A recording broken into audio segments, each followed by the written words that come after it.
오늘은 시편 64편의 말씀을 보도록 하겠습니다. 이 시편 64편도 다윗의 시인데요. 다윗이 그의 아들 압살롬의 반란을 피해서 도망하는 와중에 기록한 시입니다. 그러니까 이 시도 비탄시 가운데 하나죠. 그러나 이 시의 특징은 그 고난 가운데 그 고통과 고난만을 바라보는 것이 아니라 자신의 내면을 조명하면서 하나님, 내가 그동안 정직하게 살았는지요? 내가 하나님의 기쁨이 되었는지요? 자신을 바라보는 겁니다. 그래서 우리는 고난 가운데 성숙한다는 말은 고난이 나를 연단하기도 하지만 고난을 통해서 내 자신을 바라보게 하는 것입니다. 그것이 성숙입니다. 내 자신을 알지 못하면은요, 세상이 아무리 좋고 환경이 아무리 내게 기쁨을 가져다 준다도요, 그것은 감정적인 것입니다. 내 자신의 변화, 내 자신의 성숙을 통해서 하나님 앞에 나갈 때 우리가 진정으로 하나님 앞에 믿음을 고백할 수 있는 것입니다. 오늘도 이 시편 64편의 다윗의 고백이 저와 여러분의 고백이 될 수 있기를 주님의 이름으로 축복합니다. 오늘 64편 1절에 하나님이여, 내가 근심하는 소리를 들으시고 원수의 두려움에서 나의 생명을 보존하소서. 그는 지금 근심과 두려움에 쌓였답니다. 어떤 근심과 두려움이냐면 생명의 위협을 느끼는 근심과 두려움입니다. 그러니까 자신의 두려움은 죽음에 대한 두려움을 갖게 된 것이죠. 왜 그러냐면 자신의 대적들이 자신의 생명을 노리기 때문에 그렇습니다. 그래서 이렇게 고백하는 겁니다. 하나님, 나의 생명을 보존해 주세요. 하나님만이 나의 생명의 주인이십니다. 나의 죽고 삶의 문제가 하나님께 있습니다. 그 말이죠. 우리의 삶도 그렇습니다. 우리가 먹고 사는 것, 우리가 입고 사는 것, 누리고 사는 모든 것들이요, 우리가 힘써서 우리가 취하고 우리가 얻은 것 같지만 하나님의 주권에, 하나님의 허락에 우리가 그 안에 있는 것입니다. 그래서 우리의 모든 것들이 하나님으로부터 왔으며 또 하나님이 주신 것임을 인정할 때 그 사람이 복된 사람인 것입니다. 다윗은 이 위기 가운데 하나님, 내 생명의 주인이 하나님이심을 내가 믿습니다. 내 생명을 보존해 달라고 하나님께, 그 생명의 주인 되신 하나님께 그의 마음을 호소하고 있습니다. 2절에요. 주는 악을 꾀하는 자들에서 나를 숨겨주시고 악을 행하는 자들의 소동에서 나를 감추어 주소서. 여기 보면은 하나님이 마치 자신의 아버지처럼 나를 숨겨주시고 나를 감추어 달랍니다. 그는 지금 왕으로서, 그 자신이 지금 왕으로서 어떤 지위를 가지고 행할 수 있는 것들이 참 많았을 것입니다. 그러나 그는 생명의 주인이 하나님이심을 인정하는 마음으로 하나님, 나를 그 음모에서 숨겨주시고 그 악한 행위자들에게서 나를 감춰달라고 말합니다. 그러니까 그를 대적하는 그 원수들을 처단해달라고 고백하는 게 아니라요, 하나님이 나를 피하게 하시고 하나님이 나를 감춰주시고 나를 숨겨달랍니다. 그들을 지금 대적하고 있는 게 아닙니다. 하나님께 호소하는 것이죠. 세상의 모든 일들이 그렇습니다. 우리는 세상의 모든 일들이 인과 관계로서 이해하려고 하지만요, 사실은 인과 관계 이상의 것들이 참 많습니다. 이해하지 못하는 것들이요 있죠. 그러나 그 모든 것들을 주장하시는 분이 하나님이십니다. 그래서 우리는 하나님께 아뢰고 하나님께 호소하고 하나님께 간구하는 것, 그것이 믿음입니다. 저와 여러분이 상황 가운데 어떠한 일이 당할지라도 우리의 모든 문제를 하나님께 맡길 수 있는 믿음 달라고 기도할 수 있기를 축복합니다. 3절에요. 그들이 칼같이 자기 혀를 연마하며 화살같이 독한 말로 겨누고, 다시 말하면 칼, 화살, 무기죠. 상대를 죽이는 무기입니다. 그들이 지금 말로, 그들이 지금 자신을 음모하고 음해해서 죽이려고 한다는 것이죠. 그러니까 자신의 속이 얼마나 타들어가고 답답하겠습니까? 그런데 그들을 향해서 욕하거나 저주하는 게 아니라 하나님을 향해서 호소하는 겁니다. 그들은 지금 나를 죽이려고 칼같이 화살같이 독을 품고 있습니다. 그 말입니다. 4절에 숨은 곳에서 온전한 자를 쏘며 갑자기 쏘고 두려워하지 아니하는도다. 그는 음해를 하고 그들은 자신을 죽이려고 해도 하나 양심의 가책을 갖지 않습니다. 그들은 하나님에 대한 두려움도 없습니다. 그 말입니다. 그들은 숨어서 쏜답니다. 갑자기 쏜답니다. 그러니까 무엇을 말해? 정당하게 공격하거나 정당하게 싸우는 게 아니죠. 숨어서 쏘고 그리고 갑자기 쏘고, 이건 뭐냐면 함정을 파고, 그러니까 전략적으로 봐도 이거는 악한 것입니다. 그들은 그렇게 악한 행동으로 자신을 죽이려고 한다는 것이죠. 그래서 그들을 대적하는 게 아닙니다. 하나님께 호소하고 있습니다. 그들이 그런 사람들입니다. 하나님 그들을 아시죠? 그 말이죠. 우리의 모든 사정을 헤아려 주시는 것도 하나님이시고요. 또 우리의 모든 상황을 살피시는 분도 하나님이십니다. 그래서 하나님께 아뢰을 때 우리가 진정으로 마음의 평화를 누릴 수 있는 것입니다. 5절에요. 그들은 악한 목적으로 서로 격려하며 남몰래 올모 넣기를 함께 의논하고 하는 말이 누가 우리를 보리요 하며 그들은 함정을 파고 올모를 만들고 악한 목적을 가지고 자기를 죽이려고 하는데 그 일을 행하면서도 누가 우리를 보리요? 아무도 보지 않는다고 생각한 거죠. 그래서 얼마든지 자신들이 죄악 가운데 있어도 그 다윗만 죽이면 문제가 다 끝난다고 생각했을 겁니다. 그런데 그랬습니까? 하나님이 보고 계신다는 것을 그들은 깨닫지 못한 것이죠. 세상의 이치가 그렇습니다. 세상에 우리가 혼자 된 것 같고 세상이 우리를 다 억울하게 만드는 것 같고 나 혼자 고립된 것 같고 나 혼자 지금 억울함을 당하는 것 같지만요. 성경적으로 보면 하나님이 다 보고 계신다는 겁니다. 그럼 하나님이 보신다는 것은 무엇을 의미합니까? 하나님이 개입하실 때가 있다 그 말이죠.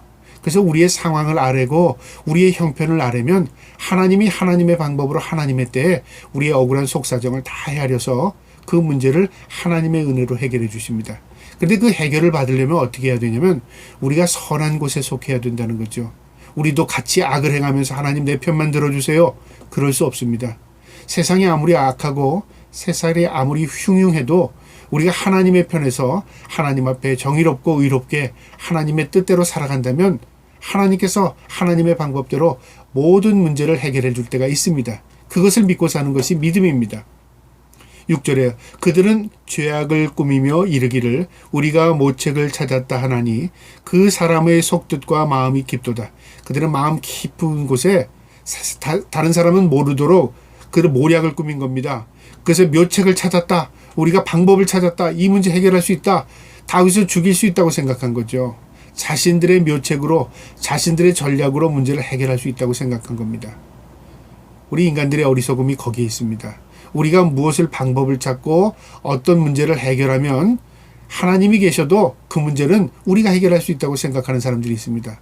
또 심지어는 하나님이 계시든 안 계시든 그것은 상관없고 내가 머리를 잘 쓰거나 내가 전략을 잘 짜면 모든 것들이 나를 유익하게 한다고 생각하는 것이죠. 세상 이치가 그렇지 않습니다. 세상의 주인이 하나님이십니다. 하나님만이 그 문제를 해결할 수 있는 분이고 하나님이 어떠한 자도 그 길을 막을 수 있는 것입니다. 이처럼 악한 자들은 그 악한 자들의 특징은 하나님을 의식하지 못합니다. 의인, 선한 자들, 믿는 자들의 특징은요. 어떤 상황 가운데서도 하나님을 의식하는 것입니다. 이것이 큰 차이입니다. 내가 하나님을 의식하고 사느냐? 내가 하나님을 의식하지 않고 사느냐? 이것은 현재 상황에서는 그렇게 드러나지 않습니다. 시간이 지나면 반드시 이 차이가 엄청난 차이로 우리에게 다가옵니다. 내가 하나님을 의식하고 살면 하나님께서 그 문제를 해결해 주시고 개입하시지만 내가 하나님을 의식하지 않고 하나님을 인정하지 않고 살면요. 그 문제는 지금은 잘 되는 것 같아도 시간이 지나면 어떤 방법으로 해결이 되냐면요. 내가 어리석구나. 내 자신이 한탄한 일들로 벌어지게 되는 것입니다. 다윗은요. 어려우면 어려울수록 힘들면 힘들수록 그가 하나님을 찾았다는 것, 그것이 하나님 앞에 의로운 것입니다. 그가 우리와 달라서 그가 특별히 의로워서 그가 특별히 하나님 보시기에 이뻐서 하나님께서 그를 인정한 것이 아니라 고난 가운데 항상 하나님을 찾을 수 있는 믿음을 가지고 있었다는 것이죠. 저와 여러분이 이 다윗처럼 어떠한 상황 가운데서도 하나님을 찾고 하나님께 맡길 수 있는 믿음 달라고 기도할 수 있기를 축복합니다. 7절에는요. 이제 상황이 완전히 바뀌는데 그러나 하나님이 그들을 쏘시리니 그들이 갑자기 화살에 당하리로다. 그들이 나를 음해하고 그들이 나에게 함정을 파고 올모를 만들고 나를 죽이려고 하고 그들은 하나님에 대한 두려움도 없고 그들은 자신들의 계략과 전략이 잘 된다고 그들은 서로 칭찬하고 격려하고 악한 목적으로 하나가 됐지만 그러나 하나님이 그들을 쏘신다 그 말이죠. 다시 말하면 전화위복이 된다 그 말입니다. 그들이 판 함정에 그들이 빠지게 될 것이고 그들이 나를 죽이려고 했던 그 화살과 칼이 그들의 목을 치게 될 것이다 그 말입니다. 누가 그렇게 하실 겁니까? 하나님이 그렇게 하실 때 나는 믿는다 그 말입니다. 8절에 이러므로 그들이 엎드러지리니 그들의 혀가 그들을 해함이라 그들은 보는 자가 다 머리를 흔들리로다. 그들이 나를 음해했는데 거꾸로 그 혀로 자기를 찌르게 될 것이다 그 말이죠. 그리고 그들이 다 엎드러진답니다. 그래서 어떻게 된다고요? 그들을 보는 자들, 나를 본 자들이 머리를 흔든답니다. 이게 무슨 말이냐면요. 어떻게 이런 일이 일어나서 머리를 절레절레 흔든다 그 말이 우리가 쓰지 않습니까? 도저히 일어날 수 없는 상황이 이루어진다 그 말입니다. 도저히 이해가 가지 않는 일들이 이루어진다 그 말입니다. 우리가 세상에 지금 되어지는 일들을 바라보면서 과거에는 경험하지 못한 것들을 많이 경험하게 됩니다. 어떻게 세상이 이렇게 됐지? 어떻게 저 사람이 저렇게 됐지? 야, 잘 나가던 저 사람이 이렇게 될 줄 난 몰랐는데. 우리가 생각지도 않은 일들이 벌어지면 우리가 머리를 절레절레 흔듭니다. 깜짝 놀랍니다. 그런데요, 이 모든 것들이 하나님의 주권의 섭리 아래 있다는 것이죠. 이것의 기준은 뭐냐면요, 내가 하나님을 인정하고 살았는가, 내가 하나님을 업신여기고 하나님을 무시하고 또 하나님을 인정하지 않고 살았는가, 이것은 시간이 지나면 분명히 확연하게 드러납니다. 세상의 종말이 되면요, 하나님의 택함받은 백성은 구원의 은혜로 다 천국 갑니다. 그러나 이 땅에 살면서 우리와 똑같은 삶을 살았을지라도 하나님 없이 산 사람들, 하나님을 인정하지 않고 사는 사람들, 죽음 이후에 그들이 갈 곳은 우리와 가는 곳과 전혀 다른 곳에 갑니다. 이것이 확연하게 드러납니다. 그러면 그때는 어떻게 될까요? 머리를 절레절레 흔듭니다. 어떻게 나는 하나님의 은혜로 이 천국에 갈 수 있고 저들은 어떻게 이곳에 오지 못했는가? 확연하게 드러날 때 우리는 놀랄 것입니다. 다윗은 믿음의 눈으로 그걸 본 겁니다. 내가 지금 그들에게 죽음을 피해서 도망다니는 신세지만 거꾸로 그들이 하나님 앞에 심판을 받을 것이다 그 말입니다. 9절에요. 모든 사람이 두려워하여 하나님의 일을 선포하며 그의 행하심을 깊이 생각하리로다. 모든 사람들이 그들이 화를 당하고 그들이 오히려 전화위복 당한 것을 보게 되고 무엇을 선포하냐면 하나님에 대한 두려움입니다. 하나님이 계셨구나. 하나님이 저들을 지키셨구나. 하나님이 저들을 심판했구나. 누가 그 얘기를 한다고요? 세상 사람들이 그 이야기를 하게 된다는 거죠. 그러면서 그의 행하심을 깊이 생각하리로다. 깊이라는 건 뭐예요? 깊이. 다시 말하면 왜 이런 상황들이 일어났는가를 살피게 된다 그 말이죠. 그러면서 어떻게 돼요? 하나님에 대한 두려움의 의식을 갖게 되고 그들이 하나님께로 다가오는 은혜의 시간이 될 수 있다 그 말입니다. 우리가 화를 당하는 것은요, 우리가 때로는 그 화만 바라보게 되면 고통이고 절망이지만 이 사건을 통해서 전화위복이 되면요, 그 상황 가운데 있던 모든 사람들이 하나님을 의식하게 됩니다. 야, 저 사람 저렇게 된 거 보니까 하나님이 저를 도우셨구나. 하나님이 함께 하셨구나. 하나님 축복하셨구나. 나도 예수 믿고 하나님의 은혜 가운데 살아야지. 그 고백을 내가 고백하는 것도 있지만요, 그 상황을 본 사람들이 다 고백하게 만듭니다. 그게 하나님의 뜻이고 섭리입니다. 이 악한 사람들을 하나님이 심판하시고 하나님의 사람들을 하나님께서 구원하시는 걸 보게 되면 세상의 만민들이 하나님에 대한 의식을 새롭게 하게 됩니다. 그리고 그들이 하나님 앞에 두렵고 떨게 되는 것입니다. 마지막 심판 때에도 그렇지만 이 세상의 삶에도 그런 상황들이 나타난다 그 말입니다. 마지막 10절에요. 의인은 여호와로 말미암아 즐거워하며 그에게 피하리니 마음이 정직한 자는 다 자랑하리로다. 여기서 말하는 의인은 올바르 산 사람, 착한 사람, 그게 의인이 아닙니다. 여기 의인은 하나님 앞에 선 사람 그 말입니다. 하나님을 의식하고 산 사람 그 말입니다. 우리가 하나님을 의식하면 코람데오의 마음으로 살아가면 어떻게 될까요? 늘 하나님 앞에서 서는 모습으로 살아갑니다. 두렵고 떨림으로요. 그러면 죄가 우리를 가까이 하지 못합니다. 그리고 하나님에 대한 의식이 나를 거룩하고 정결케 만듭니다. 내가 거룩하고 정결한 게 아니라 의식이 나를 거룩하고 정결하게 만들어갑니다. 그래서 하나님을 가까이함이 내게 복이라는 말씀이 바로 그 말씀입니다.